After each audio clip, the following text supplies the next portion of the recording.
오늘 본문은 누가복음 17장 11절부터 19절입니다. 성경책이나 영상에 첨부된 말씀을 읽으시고 각자 묵상하신 이후에 함께 영상으로 묵상을 이어가겠습니다. 예수님은 예루살렘을 향해 나아가시는 걸음을 이어갑니다. 십자가를 향해서 거침없이 나아가시죠. 그런데 중요한 것은 예수님은 십자가를 향해 나아가는 중에도 도중에 만나는 사람들을 고치시고 살리시고 했다는 겁니다. 목표만을 생각하며 과정을 무시하지 않으셨다는 거죠. 오늘은 사마리아와 갈릴리의 중간 지역을 지나게 됐습니다. 거기에 나병 환자 10명이 예수님을 만납니다. 당시의 나병 환자들은 부정한 사람이었고 또 나병 환자와 직간접적으로 접촉하면 부정이 옮아가기 때문에 나병 환자들은 늘 사람들을 피해 다녀야만 했고요. 또 사람이 다가오면 여기 부정한 사람이 있다고 외쳐서 알려야만 했습니다. 본문에서도 예수님을 발견하고는 멀리에 그냥 서서 소리칩니다. 가까이 오지를 못해요. 그냥 소리만 높여서 외치기를 우리를 불쌍히 여겨달라는 것입니다. 주께서 그들을 고쳐주셨고 10명 중 한 사람이 주님께 돌아와 감사했다고 말씀은 기록합니다. 오늘 말씀을 보면서 함께 은혜를 나누기를 원합니다.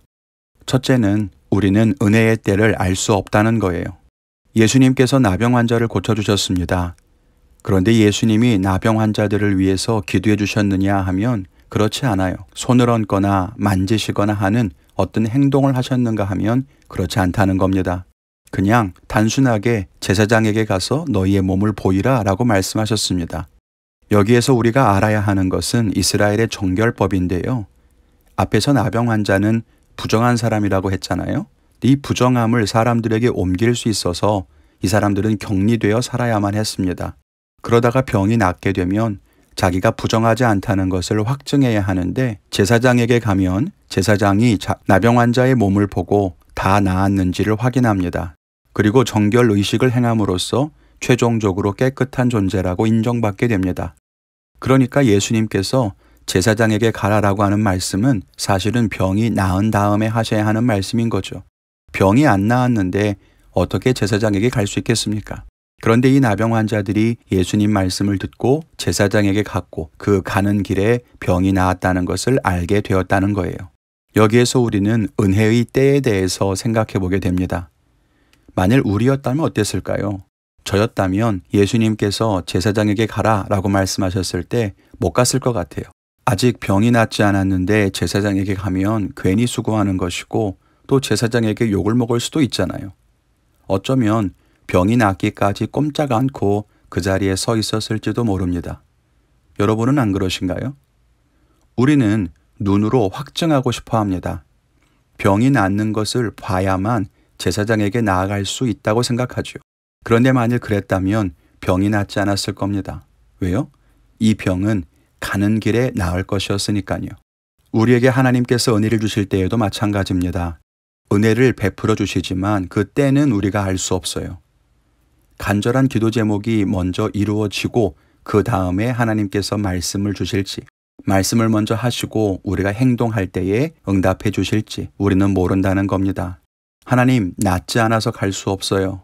하나님, 해결되지 않아서 순종할 수 없어요. 하나님, 달라지는 것이 없어서 감사할 수가 없어요. 우리는 그렇게 말하죠. 그런데 하나님은 제사장에게 가라 라고 뜬금없이 중간을 생략하고 말씀하세요. 그런데 그 중간이 우리가 알지 못하는 새에 이루어지더라는 것입니다. 우리가 이 은혜를 기억해야 할 것입니다. 둘째는 같은 상황에서도 받는 은혜가 다르다는 거예요. 오늘 10사람의 나병 환자가 예수님을 만납니다. 그리고 10명이 같이 소리쳤고 예수님께서 그들을 모두 다 고쳐주셨습니다. 얼마나 기뻤을까요? 여러분이 나병에 걸렸다가 나았다면 어떻게 했을까요?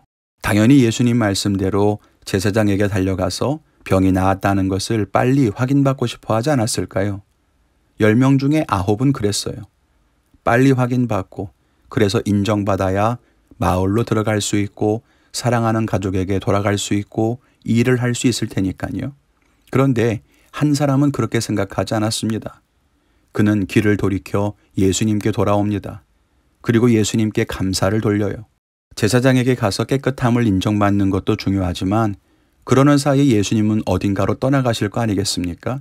그래서 그러기 전에 서둘러 예수님께 돌아온 겁니다. 왜요? 감사 인사하기 위해서. 그런데 예수님이 그에게 어떻게 하십니까? 19절에 보면 내 믿음이 너를 구원하였다라고 말씀합니다. 여기에서 말하는 구원이 병고침을 말하는 것인지 죄사함인지는 모릅니다. 둘 모두 가능합니다. 그런데 저는 이 구원이라는 말이 아니라 내 믿음이라고 하는 말이 마음에 와닿았어요. 앞에 9사람은 듣지 못한 말이죠. 앞에 9사람은 그냥 불쌍해서 예수님께서 고쳐주신 겁니다. 그런데 이 사람에게는 내 믿음이 너를 구원했다고 칭찬하십니다. 9사람은 병이 나은 기적에 환호했지만 이 한 사람은 믿음을 칭찬받았습니다. 앞으로의 삶이 어떻게 달라질까요? 9사람은 그냥 일상으로 돌아갔겠지만 이 한 사람은 자기 병을 낫게 하고 구원한 그 믿음을 간직하며 살지 않았겠습니까? 같은 상황에서도 받는 은혜가 다릅니다. 똑같은 기적과 복을 누려도 받는 은혜가 달라요. 여러분이 받는 은혜는 무엇입니까? 현상이 달라지는 것? 상황이 나아지는 것? 그것도 물론 은혜지만 내 믿음이 너를 구원했다. 내 믿음으로 네가 복을 받았다 라고 하는 칭찬을 받아야 하지 않을까요? 우리가 그렇게 되기를 소원합니다. 끝으로 세 번째는 감사가 더 큰 은혜로 이끈다는 겁니다. 이 9사람과 한 사람의 차이가 어디에서부터 오는 걸까? 바로 감사라는 거예요. 9명의 나병 환자도 알았습니다. 예수님께서 병을 고쳤다는 것도 알았고 그 은혜를 누리면서 기뻐했습니다. 마음속으로 감사하는 마음이 있었을 거예요. 그런데 그건 진짜 감사가 아닙니다. 여기 이 한 사람은 감사를 표현하러 일부러 예수님께 돌아왔고 그럴 때에 너의 믿음이 너를 구원했다라고 칭찬받게 됩니다. 기억하십시오. 감사는 더 큰 은혜로 나아가는 길입니다. 지금 받은 은혜를 감사하게 될 때에 하나님께서는 더 큰 은혜를 부어주실 것입니다. 오늘 저는 말씀을 묵상하면서 감사에 인색했다는 것을 알게 됐습니다. 요즘 말씀 묵상집을 통해서 매일 묵상을 하고 있는데 이 감사의 제목을 적는 것이 형식적이 되면 안 될 것 같아요. 오늘 하루의 감사거리를 찾을 수 있도록 눈을 열어달라고 기도하고 저녁이 되면 오늘 하루의 감사 제목을 길게 적어보도록 하겠습니다. 여러분들은 어떤 결단을 하셨는지요? 오늘도 주님 안에서 하나님이 예비하신 은혜를 마음껏 누리시기를 바랍니다. 주님의 은총에 감사하는 믿음으로 오늘도 충만한 복을 누리시기를 주님의 이름으로 축원을 드립니다.